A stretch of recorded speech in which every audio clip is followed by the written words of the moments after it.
म तपाईहरुसँगै सहकार्य गरेर काम गर्नेछु। मेरो कुराले तपाईहरुको कतिपय कुराहरुले चित्त दुख्यो होला, त्यसको लागि मलाई एकदमै क्षमा प्राप्ति दिनु। म हजुरसँग माफ माग्न चाहन्छु। आगामी दिनमा तपाई हामी सँगै सहकार्य गरेर काम गर्ने हो, विकासकै लागि काम गर्ने हो। मैले तपाईहरुलाई कुनै किसिमको चोट पुर्याएको छु भने मलाई एकदमै माफ गर्नुस्। म यति भन्न चाहन्छु। हस्त नमस्कार, धन्यवाद।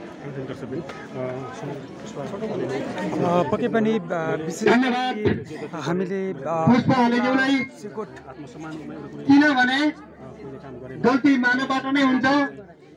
मानवले फेरि आफूले गरेको गल्तीलाई सहर्ष स्वीकार्नु नै त्यो महानता हुनेछ।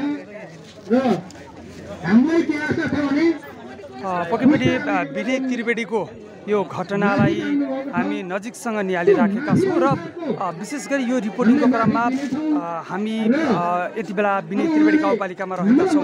हाम्रा सहकर्मी गोविन्द नेपाली जुन रेडियो सहीदनगर 106.3 मेगाहर्जमा रहेर पत्रकारिता गरिरहनुहुन्छ र उहाँ विशेष गरी नेपाल पत्रकार विशेष गरी दलित पत्रकार सङ्घको यो जिल्ला अध्यक्ष पनि रहनु भएको छ। उहाँले नजिकबाट कसरी निहालिरहनु भएको छ, के छ गोविन्दजी, खास कसरी लिनु भएको छ? यो घटनाको विषयमा चाहिँ हामीलाई बारम्बार यो समुदायबाट र यो बस्तीबाट यो समाचारलाई अगाडि लिएर आउनु पर्यो भन्ने जनगुनासो बढिसकेपछि हामी भर्खरै मात्रै यो घटनास्थल र यो आन्दोलनका यो गाउँपालिकाको कार्यालय अगाडिपट्टि यो विरोध कार्यक्रम गरिएको छ। यो कार्यक्रममा भर्खरै मात्रै वडा नम्बर 2 विनय त्रिवेणी गाउँपालिका वडा नम्बर 2 की वडा अध्यक्ष पुष्पा आलेज्यूले आफूले बोलेका वचनहरू पुरा फिर्ता लिँदै भविष्यमा यस्ता गल्तीहरू आफूबाट नहुने प्रतिबद्धता सहित कार्यक्रमलाई सम्बोधन गरिसक्नु भएको छ।